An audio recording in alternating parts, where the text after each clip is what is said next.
I'm not ashamed to own my Lord, nor to defend his cause. Maintain the honors of his word, the glory of his cross.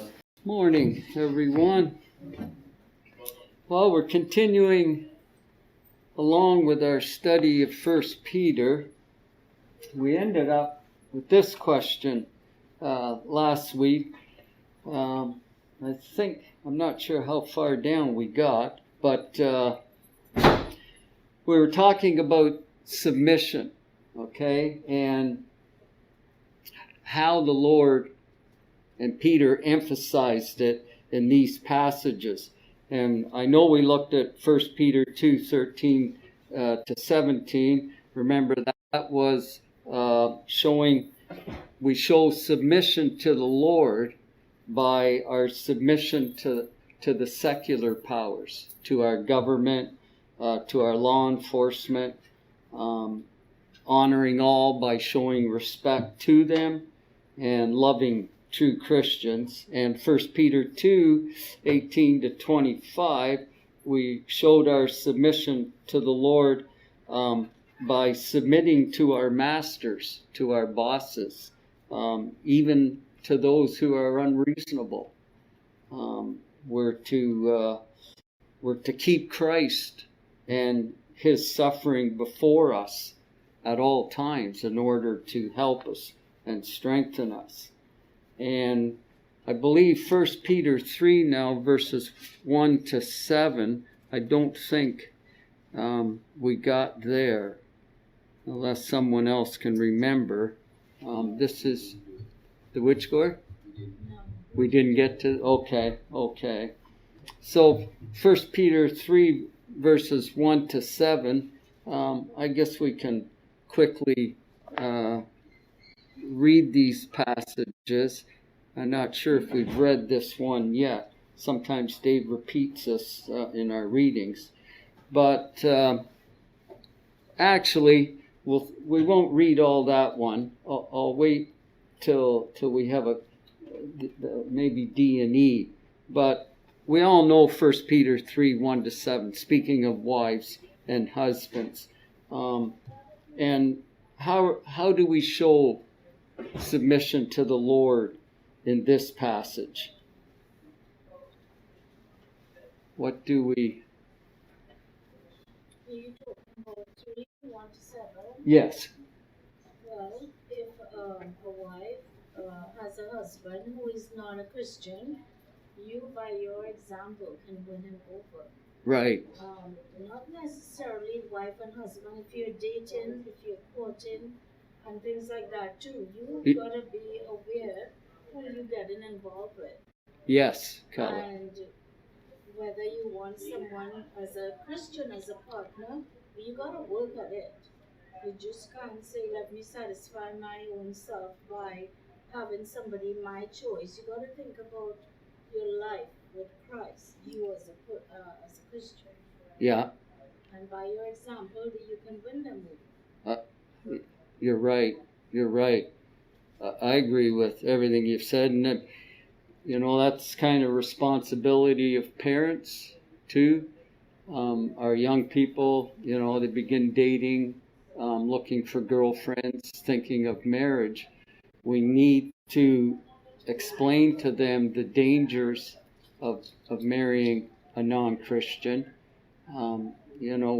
We know it's not sinful, but there may be a lot of hardships, and you have to also realize that if whichever party is the Christian, you're going to want to raise your children in Christ, and that's going to be very complicated if you have one spouse that's not a Christian. And also draw you away from the church. Well, right, Gord. Oh, for sure. What happened to Solomon? Yeah. Well, we all know, it's not hard for us to think back to our youth. We always choose the parent side who fulfills more of what our desires are. So if you're in a family where one is not the Christian and you don't want anything to do with it, then you take sides. But just for example, I didn't want to say it, but for instance, Gordon and I, when I came to Canada and all of that, and when we met and he wanted to go out, I said, as long as you don't make plans to me on a Sunday and a Wednesday. At that time, I was going to church in the West End. And then he wanted to know why on a Wednesday and a Sunday. So then I said, well, I am a Christian, I worship God on a Sunday. Then he asked to come. And I said, as long as you're not coming just to sit down here to be with me, as long as you don't, you come in for a purpose, not for me. And then he persisted, coming, unless he asked, and then he asked someone to study the Bible with him, one of our teachers, and after that was history. All right. Yeah, Very so good. he became a Christian and all of that. But for me, I know, having been a Christian for so long in Trinidad, I just was not interested in getting away from this. Exactly. Yeah. And even the thought in this passage of wives submitting to their husbands, the whole thought is we need to submit to our roles whether we want to or not. Because first of all, then we're showing God that we're submitting to His rules. And as time goes on, if you're striving to be a Christian, as time goes on, you begin to learn and see why the Lord has set things up the way He has. But in the beginning, if it's conflict, then you have to submit. We have to submit to what God is asking of us. And, that doesn't let husbands off the hook. Husbands are to raise and direct your family in a godly way. So you are going to have to, as a husband, you're going to have to submit to the direction God has given you and overlook or set behind you maybe your desires, how you want to do it. So it's a good passage for that, for directing husbands and wives. Jeff? When this passage begins, we're speaking about wives, but it says wives likewise. So likewise means that everything we've already been talking about in submission will apply here. And so what we learn is it's everybody. It's not just wives, it's men, women, young, old. We're all going to be at times and places and roles of submission, depending on the situation that we're in, such as the servant. Right. A time and a place and a role for submission. And it's interesting that the word called is used about 5 times in this book. And it's mentioned earlier in verse 21 of chapter 2, speaking about Christ's example for us. For to this you were called, because Christ also suffered for us. So Christ himself submitted himself to something, and that was, of course, the suffering and death of the cross for the lost. He's our example. Right. People wonder why we would be submissive, because in the world the idea is we're independent, we lead, we do the things we want to do. It's our lives, our choice kind of idea. No, we're not like that. We're called to submit to the proper roles that God wants us to do, because Jesus did for us. Exactly. And when we speak of Christ, there's a way that he submitted to us. And certainly on our part was the evil part. But he never took revenge. His purpose and his duty, he fulfilled that in God's eyes. Okay, by submitting to us, he allowed us to do what we wanted with him until finally we crucified him.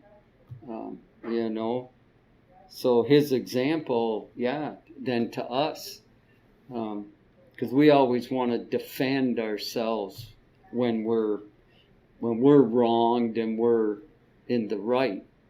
But we need to be careful of that, don't we? Think that out. So D, then 1 Peter 4, and verses 7 to 11. Colin Gord, I'll get you to read 7 to 10, and then Colin, you can read verse 11, and then I'll give you chapter 5 and 5. So Gord, you do 1 Peter 4, 7 to 11, please. But the end of all things is at hand. Therefore, be serious and watchful in your prayers, and above all things, have fervent love for one another, for love will cover a multitude of sins.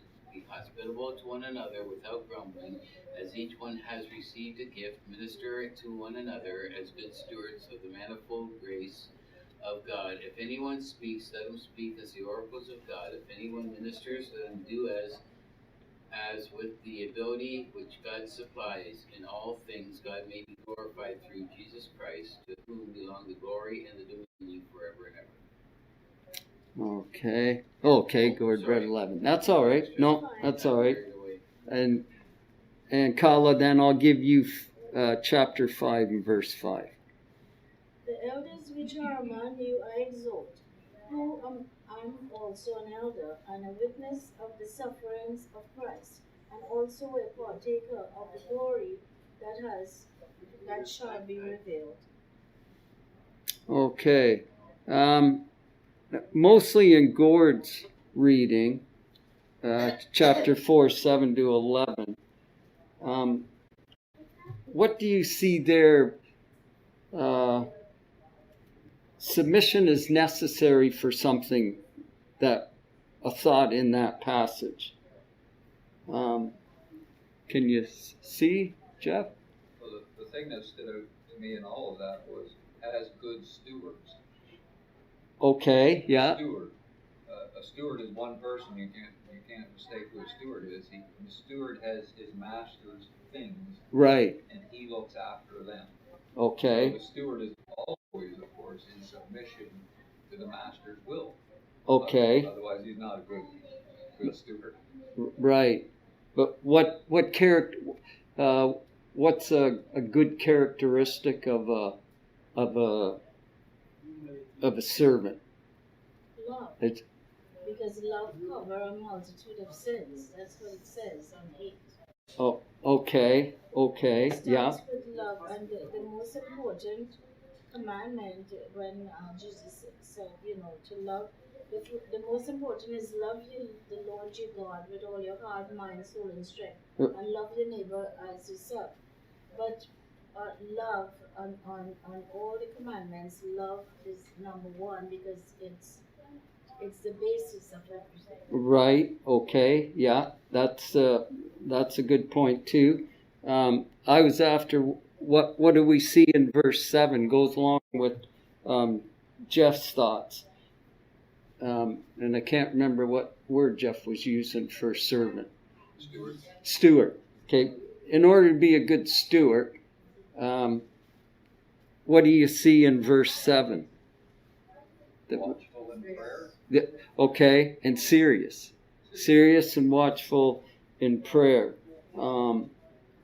Submission is necessary for us to be a good steward. That's what I see there.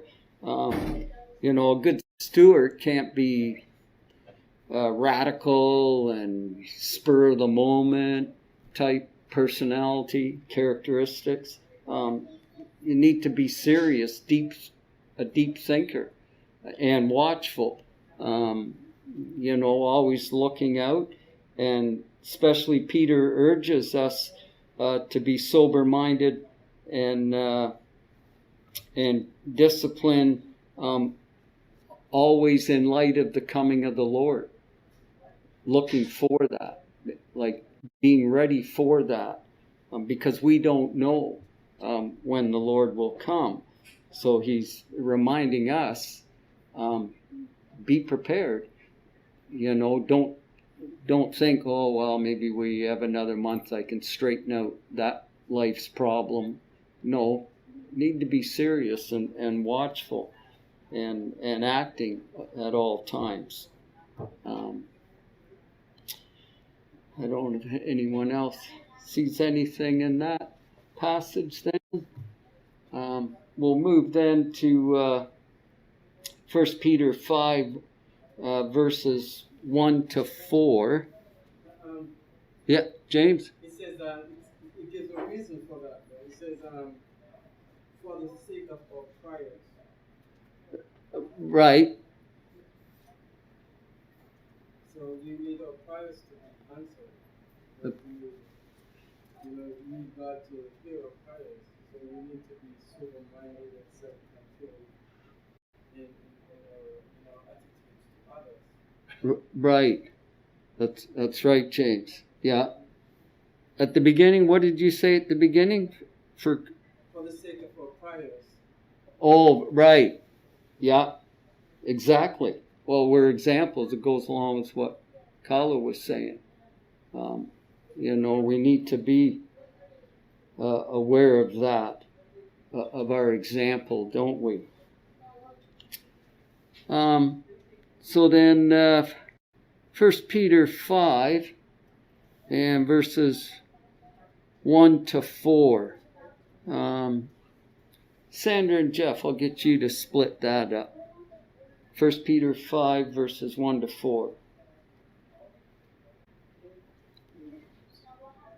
The elders who are among you I exhort, I who am a fellow elder and witness of the sufferings of Christ, and also a partaker of the glory that will be revealed. Shepherd the flock of God which is among you, serving as overseers, not by compulsion, but willingly, not for dishonest gain, but eagerly. Nor as being lords over those entrusted to you, but being examples to the flock. And when the chief shepherd appears, you will receive the crown of glory that does not fade away. Okay, in this passage we've studied this in Timothy a lot, but how does submission help us, thinking of this passage? What does it allow us to do? That's how I kind of looked at all Dave's questions. I looked at it from what does submission help me, allow me to do? And then I would look at it, if I won't submit, what does that do for me? But in this passage, what can we learn? What happens to the sheep that isn't submissive and stays in the flock? The shepherd can't keep an eye over him. Right, Gord. When you speak of sheep, it's You dead. have chances of falling away, getting lost, and stuff like that. So Yeah. if we are not submissive and stay in the flock, then we have that ability to fall away. Right. That probability. Right, Gord. We're heaping more problems on ourselves, aren't we? By not submitting. Also, we are honoring God and doing what He wants. We are going to be the partakers of glory, of the glory. Yes. Right. Mm-hmm. That's right.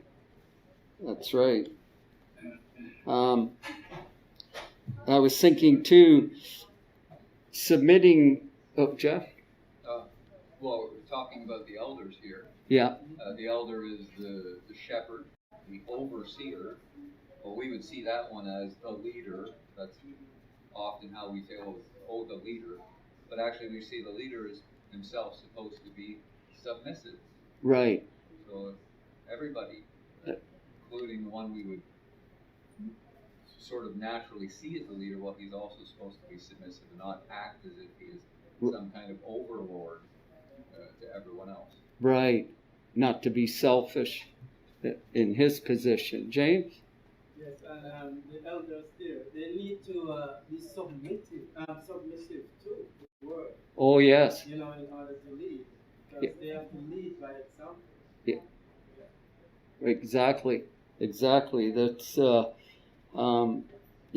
leaders and they lead by example, don't they?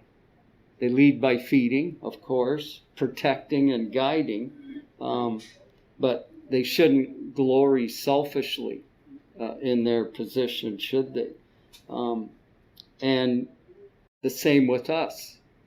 We need to respect their roles and submit if it has to be that we have a problem and they give us correction, then we got to submit to that. Not only for the betterment of them and their role, but for God's sake, we're showing our submission. Colin? Well, I keep thinking about elders who rule, who are governing, and so on. But sometimes, like the Lord said, if you cannot take care of your own household, how can you take care of the church of God? When your household is in chaos, you're not disciplining your kids, you're not doing this, you're not doing. Oh, am I going to listen to you? No, I'm not going to listen.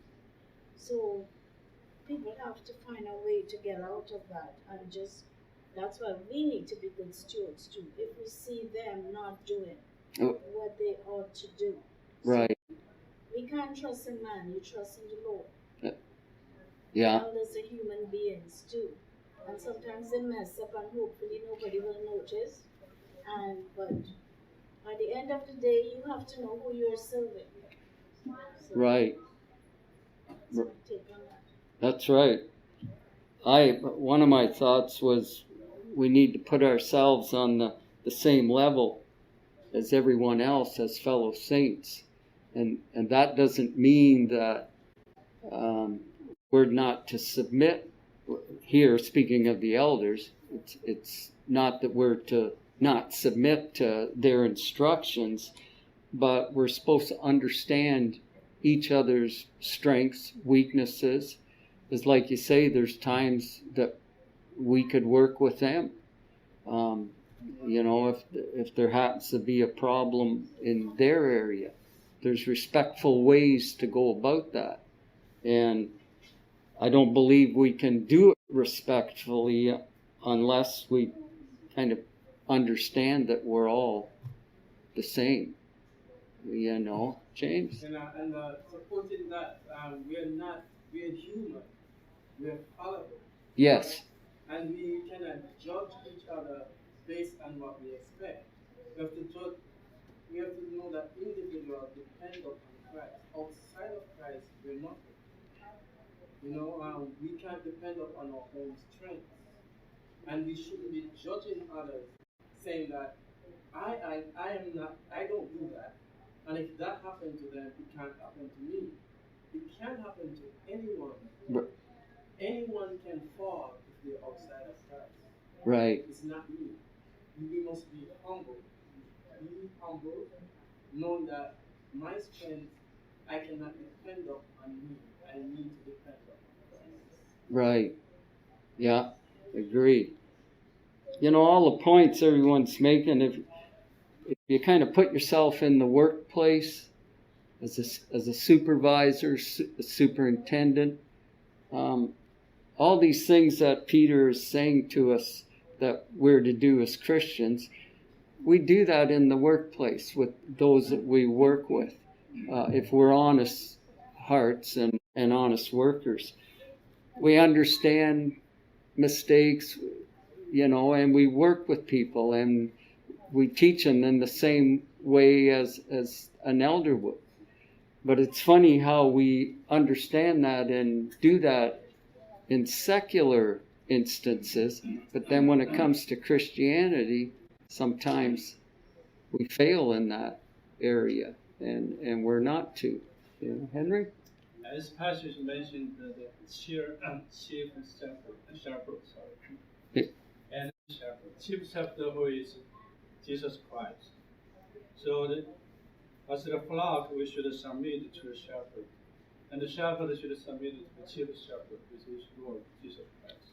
Also, Jesus Christ, and he set a good example, submitted to God the Father.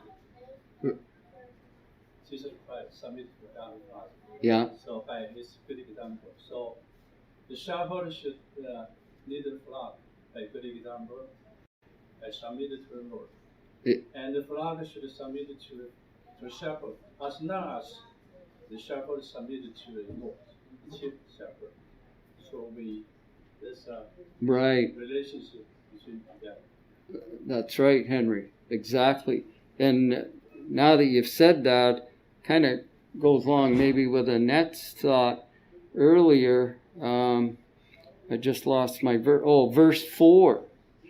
I see another motivation here for submission is, in verse 4 says, and when the chief shepherd appears, you will receive the crown of glory that doesn't fade away. You know, we sometimes forget that, or we think we shouldn't. We're being selfish by looking at it that way. No, there's a few more verses in this study that'll show us. We're to look forward to that and to understand that we're going to receive that, even though even though we're sinners, we've now confessed our belief. God has told us He's forgot the past, He's forgiven us, and He's made the promise of glory for us. Unime? Then, on submission, if we look at the book of Philippians,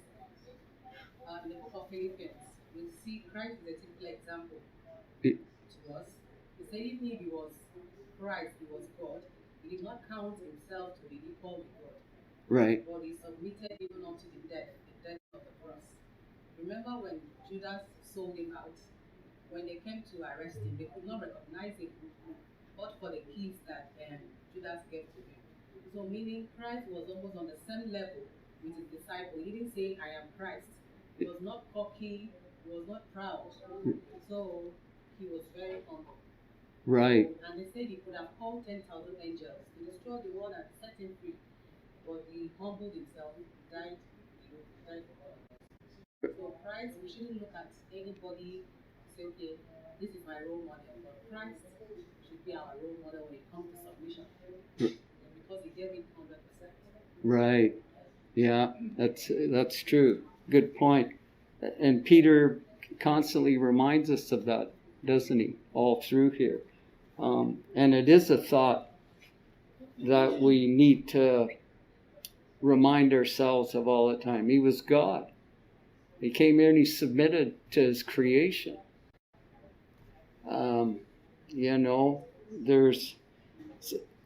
It's not sometimes hard. I would say it's hard for us to submit to someone lower. Like if we take the workplace, it's a challenge because sometimes our selfish attitude gets in the way. But when I think of that and then I think of Christ, I mean, it was the Creator, created us, and then He submitted to us. It's there's no greater example, is there, for us to follow? Well, we'll move on there, and we come into this question. And why are trials, Dave asks us, necessary in the lives of Christians? And 1 Peter 1 then, we go back to chapter 1. 1 Peter 1 and verses 6 to 9. Unime, I'll give you 6 and 7. And Dion, I'll give you verse 8 and 9. First Peter 1, 6 and 7 to Unime, and 8 and 9 to Dion.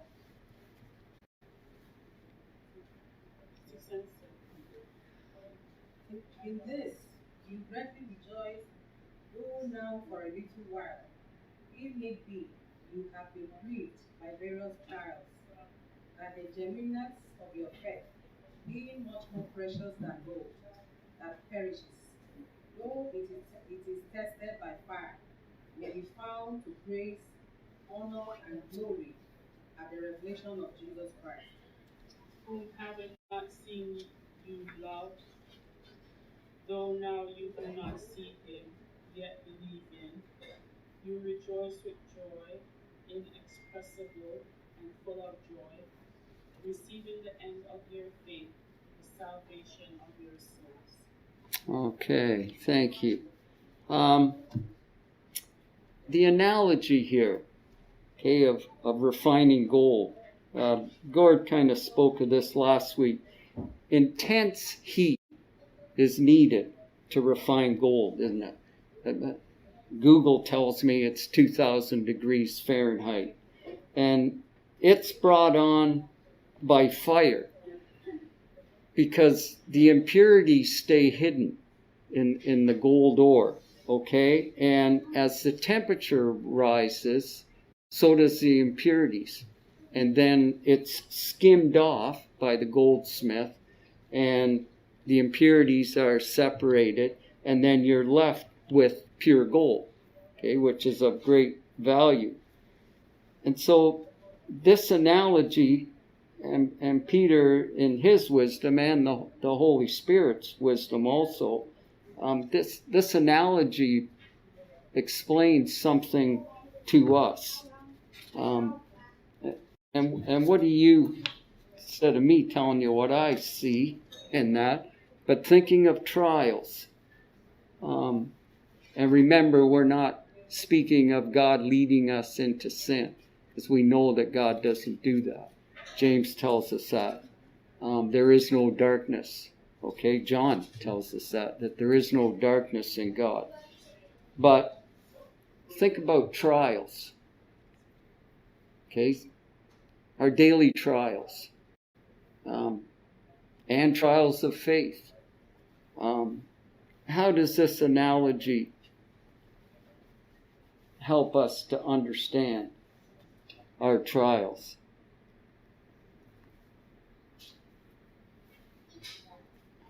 What did you... Who? James? It's showing us that when we are facing our trials, it's there to refine us, to make us better. In the end, it's necessary. In order to have growth, you must go through some trials. Right. And trials, as you say, refine us. That's only if we're going to continue to strive and be better, isn't it? If we're going to ignore it and not see the lessons in it, then it's doing us no good. But as you say, yes, the trial helps us to see deeper into our thinking, doesn't it? Carla? Well, the book before, which is James, it says in the beginning, count it all joy when you fall into various trials, because these trials are testing your faith, and patience has its good work. So it's going to make you going through all these stages of refined gold, tested and tried, and take out all these things in you, and you're going to learn and grow from it, and makes you equipped to do the work Right. that we ought to do. Exactly. Yeah, exactly. I thought of Jesus saying to Paul, it's hard for you to kick against the goads. If we're not going to see the advantage of the trials, is one way of putting it, then no, we're going to battle against them, and things just continue to get worse. But, thinking of God, I think we know that He provides all that we need in this life and the future life. And a lot of those trials could be being provided by God to strengthen us, to change us. I think, Dion? So also with trials,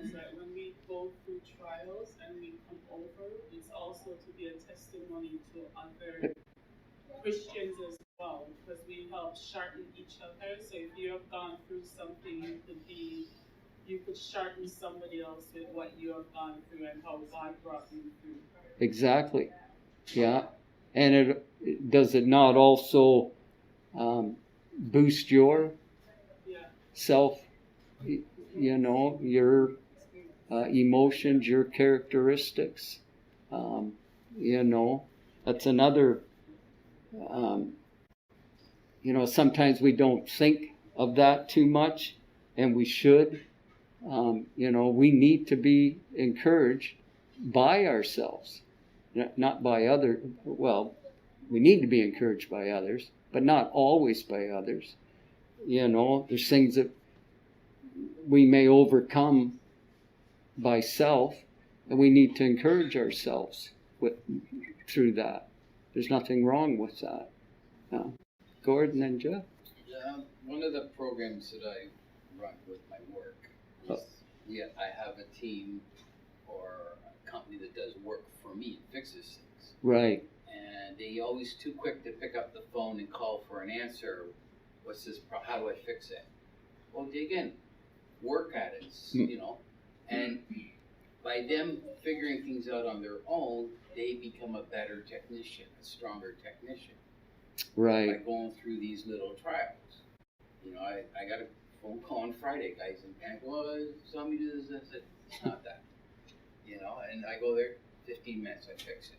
Like, it wasn't that difficult, but I keep telling them, I say, if you struggle and figure things out, you're going to be a better technician. Weightlifters, same thing. If they don't push to that next level of weights, they don't get stronger. It's a fact of life, basically.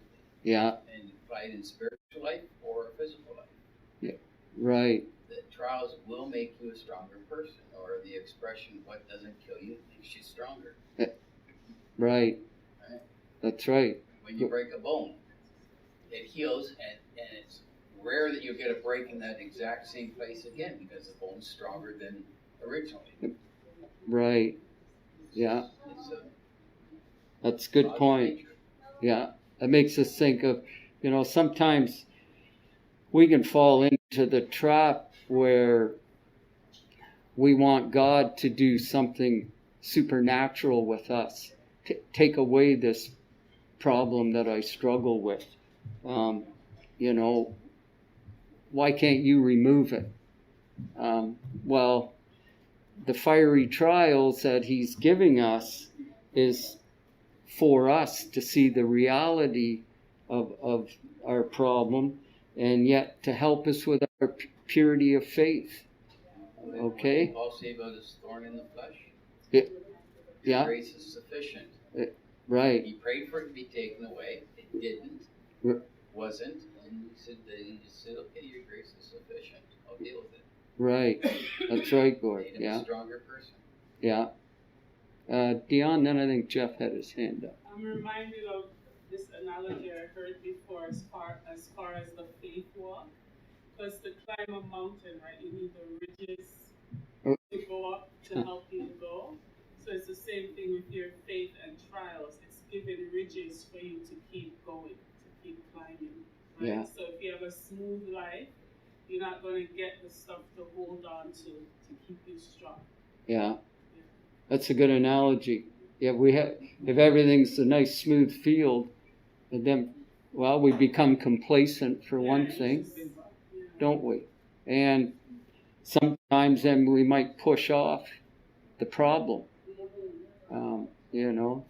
Jeff and then James. One thing I'm reminded of is how we face trials or difficulties, because some people seem to have the false or foolish expectation or unreal expectation that Christians should always be smiling and happy. We rejoice in Christ always, but it even says here in verse 6, in this you greatly rejoice, though now for a little while, if need be, you have been grieved by various distressed, grieved by these things. We will face times of difficulty, and we will feel those things. we will feel the bitterness of this life, but we ourselves will not be bitter against God in those things, and that's the main thing. How do we handle the trials? It makes me think of Hannah in the book of Samuel, the one who gave birth to Samuel, talking about her situation. Says that she was greatly grieved. Words like that she was provoked severely, she was miserable. It says in verse 10 of chapter 1 that she was in bitterness of soul, and she prayed to the Lord and wept in anguish. Yeah. So there's a person who is really feeling the difficulties that she's in, but she's in prayer to her Lord. Remembering that she does have a reason to rejoice in God, but at the same time, it's a real thing that she endures. Yeah. So how does she endure that? Keeps her focus on God. Right. Makes you think of Christ in the hours before crucifixion. You know, and he continued through. James, did you have a thought? Oh, I was just talking to the what you were saying, if you don't have those ledges to hold on to, you're gonna slide back. Yeah. And if it's too smooth, when you have the difficulties, instead of hanging on to something, Yeah. there will be nothing. So you will be continuing to slide back instead of moving forward. Yeah. So without those trials, will be weak, or muscles, or faith muscles will be weak. Right. Yeah. That whole analogy you just thought too, made me think if God wanted to pick us up and put us on top of the mountain before we have climbed, what would we have learned, really? And what would our attitude be as far as salvation goes, as faith? Anyway? Yeah, I would say to cap it all, remember that God says that He will, with each temptation, make a way for our escape. So that many are the affliction of the righteous, but the Lord delivers him from them all. So whatever trials or temptation we may be going through, we may have gone through, remember that God says He will, with each temptation, make a way for our escape. Meaning, no trial will be allowed to consume us. God will always make a way. Right. For us, yes. Yeah, exactly. I'm not ashamed to hold my Lord